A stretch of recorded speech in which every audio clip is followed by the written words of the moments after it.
Hello. Welcome to our home. Let's get spooky. Just kidding, nothing spooky. No, not yet. Today? Today? Yes, today. Yeah? I'm into it. Okay, cool. Sweet.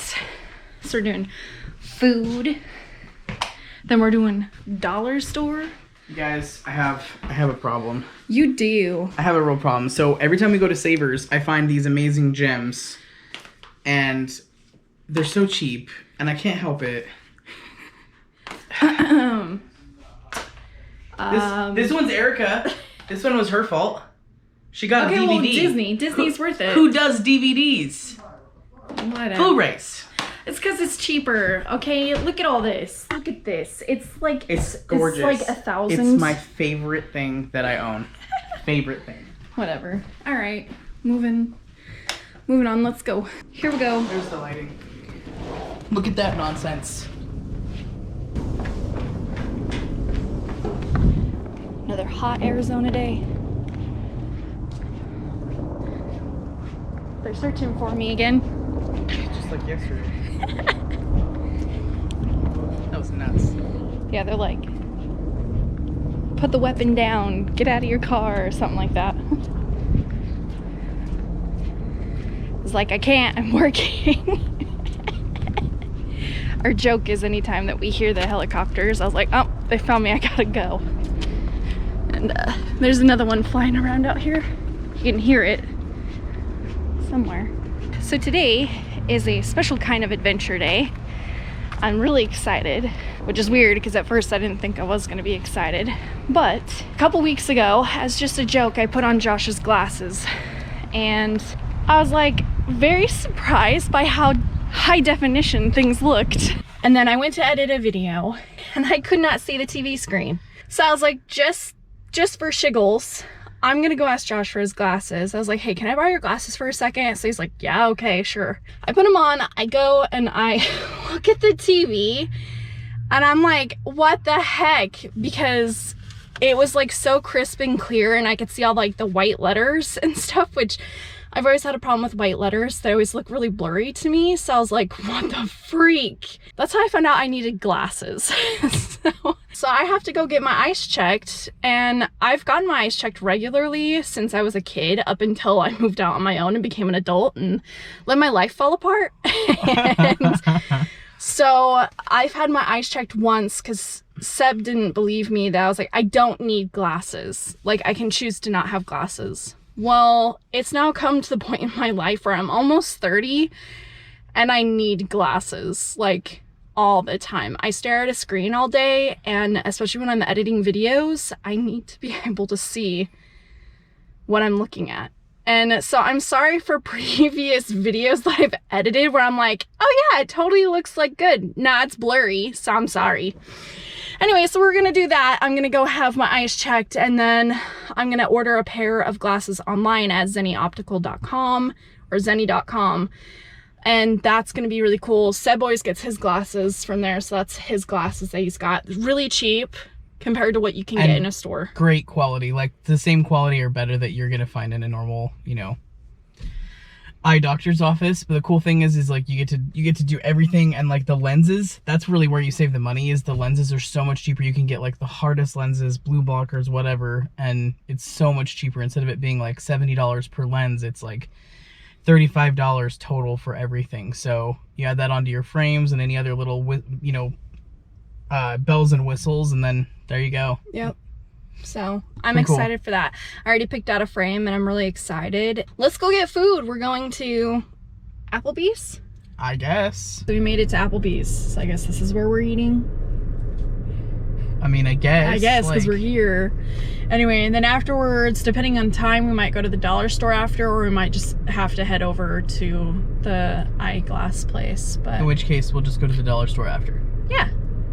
So all things good, delicious. So let's go eat this food. Remember to wear our masks. That's still a thing. Ding. Bye. Okay, change of events, because that's what happens. We can't eat right now because they have so many people backed up in social distancing right now because of COVID that we are actually going to, oh, he's going. right? Okay. We are actually going to go over to the dollar store first while we wait for them to let us know that our table is ready. And then we will eat. So let's go over to the dollar store, Dollar Tree. We got a shaded spot. We'll walk into the Dollar Tree.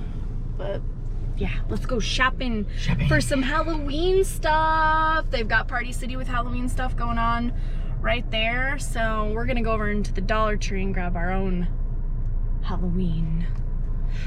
This is Halloween. This is Halloween. Demonetized, demonetized. Halloween. I don't care. I don't care. All right, guys. So we actually got to Vision Works, and Aerica just had to run in. I don't know if you guys. There we go, Vision Works. So Aerica just ran in there. Our lunch at Applebee's ended up running a little bit long, so we had to hurry over here. And so she's gonna go in and get her eyes checked, and super excited for her. So we'll see what happens when she comes out. See you in a little bit. All right, Aerica's back. Tell us how it went. All right, so I got a little nervous sitting there, just because I was like, I knew I was gonna have to fail, and that made me a little sad because I'm like, I've always wanted to like not fail it. So anyway, they got a kick out of me wearing Josh's glasses though, because I had to show him that I've been wearing these. She's like, do you know what the prescription is? And I was like, I have no idea. I know it's close enough. And so we went through, super cool. That was like the best like test I've ever like failed. Yeah. Okay, so doing the like clicker, the lights, the white thingy on the sides, I like totally bombed that with my right eye is so bad. It legally, I should not be driving with it. If both of my eyes were what my right eye is, I would be considered blind. It's that bad. Good thing is my left eye is fine. It's fine. So your dominant eye is your left eye then, because it's doing all the work. It holds my world up right now. So I do need glasses, like 100%. She showed me and I was like, whoa, like it was so bad. She's like, hey, this is what I have you at today, and this is what I have you at, no prescription. And I was like, I can't see shit. Like, I'm fucking blind. It's ridiculous. Do you have astigmatisms or? I do not have any astigmatism whatsoever. None. I asked her that because I was like, my husband was wondering if I do. I can wear contacts, no problem. But they do have some new technology out there with contacts that if you do have astigmatism, they have better quality of contacts now. So this was my single vision. So you really are like blind in your one eye, huh? I really am. Will glasses actually help you see out of that eye, or is it still yeah, like? Of course. It's not like I'm blind, like I can't see because there's no vision. The eye itself and the optic nerve, totally fine. Just, it can't, everything is so blurry, I cannot see. Legally, if I was driving, if both my eyes were, it would be so blurry, I cannot see. It concerned the lady so much when she did the, they first have you go in there. It was a little different than what I remember as a kid, but oddly similar too. They still do like the puff of air and everything, but they had me stand up against the wall and then like look at the, like the, you know, tier looking E's at the top and then all the different lines. So she's like, hey, just standing here, what's the clearest line that you can see? And I was like, oh, probably like 4, but more accurately 3. But I was like, I could get away with going for 4 without squinting. Gave her the letters, totally missed 2 of them. Yeah. So I was like, okay. Because P's and F's and E's and F's look the same to me. So she's like, okay, so you're actually at 3. And I was like, okay. So then she's like, okay, cover your right eye. I can only see to line 3. And then she's like, okay, cover your left and look with your right eye. So I was like, okay. And she's like, okay, what can you see? And I was like, legit nothing. I can't even, I knew that the first letter is an E. It's the biggest letter. It's E. But I was like, I cannot definitively say that I can't see anything. I really can't. And she's all like, okay. And she's like, how many fingers am I holding up? I was like, okay, so I covered. And I'm like, okay, 3. I'm okay. Like I can objects. see figures and that. It's not that I'm blind, but to read or anything, yeah, I can't. Nothing with my right eye at any distance. It's just stupid. So now we get to go to the dollar store. Woohoo! Woo! I only gave you guys just the bare minimum, just the basics, the intro of where we were. You're basic. Yeah, I am basic. Okay, so yeah, let's talk about Applebee's. Okay, so we get there. It's a wait of 15 to 20 minutes. So we were like, all right, we'll just run over to the Dollar Tree really quick. So, you know, like a couple of geniuses, we decided to exit through one of the you know, main exits. And well, of course, it's clogged so badly that I was like, we almost shouldn't leave and just go back to the restaurant, because how long it took to just leave the parking lot was enough time to just wait for the restaurant. So, but we pressed on. We got over to the Dollar Tree, we parked, and then immediately got a text message saying it was time to go eat. So I was like, awesome, here we go. We actually got our same parking spot back, which was kind of funny. We walk in, and right as we walk in, this old couple is in front of us. We just saw them like just walk in. Lose it. And so they're telling them that it's gonna be a 5 to 10 minute wait, so less time than what we waited. And then the guy, I mean, he's just an old guy, and he's just crushing. You know, he's wearing his mask, and he's just like, this is effing ridiculous. Like, I shouldn't have to wait for anything, blah, blah, blah. And then he leaves the store, whatever. And so we told the hostess that, you know, like, we appreciated her, and, you know, sorry that other customers can be really rude like that. They're inconsiderate, and they don't realize that, like, even though there's a table open, it doesn't mean that it's available to use. It may not be sanitized. And they had 5 other people that were waiting in line ahead of them. We were one of those 5. So, like, sorry, you gotta wait, buddy. Anyway, so that was interesting. We got in, we got sat down. We ended up getting a waitress who was in training.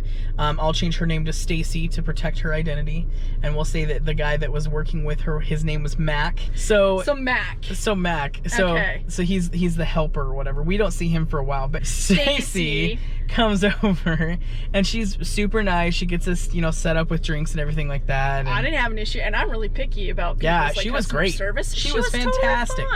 Totally fine. Well, anyway, Mac comes over, and he's helping the table behind us, and, well, behind Aerica and then behind me. And he's like throwing her under the bus the entire time. He's like, oh, sorry, she forgot your ranch. I knew it. I knew she missed something. Like, okay. And then the other table, he was like, oh, you guys haven't been helped yet? Well, she's really new, so, you know, just excuse her, because she doesn't know what she's doing yet. And it was just like, man, like... And every time we come to, like, help that group, because it was 2 men sitting at the table, you know, gotta throw under the bus, like, gosh, you know, women so stupid, so inconsiderate, can't do their job, like, so ridiculous. Oh, man, it made me so angry. So angry. I'm just writhing at the table, and I'm, like, trying to figure out how I'm gonna say something to this. But not have our food ruined at the same time. But not have our food ruined, because, like, you know, he's back there, he's helping. I'm like, nope, I'm not getting my food spit in today, not me. So Aerica ordered a steak today, which was a little overcooked, but it was really good either way, right? And I ordered wings, because that's what I wanted. And so when he comes out and he's like, who's got the steak? And he's immediately thinking it's gonna go to me, and I was like, this one right here. And he was like, okay, well, here you go, champion. Like, I've never seen a girl eat a steak before. This is pretty crazy. I was like, Jesus. So then we have this conversation. She's like, well, he's obviously sexist. And I'm like, oh, we've got that one down. Yeah, we're good there. We've got that pegged. Anyway, it was just cringe, the whole thing. So we decided to tell the hostess on our way out that Stacy's doing a fantastic job. Throwing her under the bus. And that he should really stop doing what he's doing. Anyway, so that's how we got back at him a little bit. Anyway, so then we had to, like, rush the way here. Like, such rush. Hello. Well, we just waited in line for some Cokes at a McDonald's for like 20 minutes, but it was totally worth it because they're delicious. And we are now pulling into a Dollar Tree. Evidently, we've passed by a ton of times, but never knew was there. So here we are. Looks cool. Anyway, we're going to go in, have a little bit of adventure, and we'll tell you about it when we get back. Yeah, cool. Bye. Bye. So we went to the Dollar Tree. We were walking down the aisles just looking for some Halloween stuff and looking at everything else because, you know, might as well while we're there. And in the aisle next to us, we hear this guy come up and he's asking this girl a question. Look really pretty. What's your name? Are you here with anybody else? Are you here alone? Are you... Yeah, that's like such a red flag of like creepy question to ask somebody. So she immediately responds like, oh, no, I'm actually married. And he's like, oh, you're married? And she's like, yeah, and I'm here with him. And I was like worried that she really wasn't actually there with anybody. So Sebastian was actually, let's run over to that next aisle and walk with her, make sure she's okay. So we ran over there and met her at the end of the aisle and stopped her and asked her while the two dudes like walked past her because she was all like, hey, and we're like, hey, are you okay? And I was like, hey, do you want me to walk with you? And I was like, do you want me to walk you out to your car? like, if you don't feel comfortable, you know. And she's like, no, I'm fine. And then she tried to like walk past us, which I can understand. And she's like, no, I'm here with somebody. And it's like, okay. So then it's like, I watched her walk away and walk down the aisle, and the two guys ended up, I think they just left. I don't know, but I was like so worried for her. And that was such like a scary situation, especially with the questions that they were asking. And like, I'm glad you said something to run over to her. I think she did end up going with her, whoever she was with, and those people ended up leaving. And were they standing there in front of the van? Is that the whole group of people there with like backpacks and stuff in front of a white unmarked van? Like, so suspicious, like obviously sus in that moment, like very highly sus. But I'm glad that we were able to like get over there and help her, because like that could have made all the difference. So like anytime that you see something like that, like say something, do something. Like you could be the last person that could help somebody out in that kind of terrible situation. And I feel like as a guy, like it's my job that if I see other guys being absolute douchebags, like, and approaching women who obviously do not want to be approached, they'd like to be left alone, they're not answering the questions like, oh yeah, you know, my name's such and such, and you know, I'm not doing anything this afternoon. Like there's no reciprocal, you know, feelings going on there at all. They're just being predators. Like I got to stand up and tell them, back the fuck off. Anyway, I know there's a lot of guys out there that feel exactly like I do, that like, you know, when we see that kind of thing, we got to stop it, because like, who else is going to speak up? Who else is going to say anything? Like nobody says anymore, and it's really frustrating.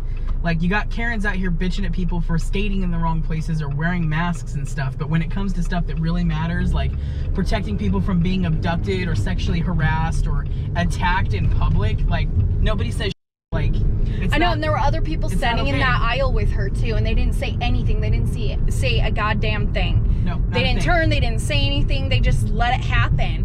And it's like, you could tell she was so incredibly uncomfortable. She just wanted to get out. We just like, we got to watch out for your fellow person, you know, like whoever that person is out there, if they're being treated poorly, like stand up, say something. Like sometimes all it takes is just a strong voice of like interception, and then boom, the threat, the issue goes away. Like you don't need to go get in fist fights over stuff.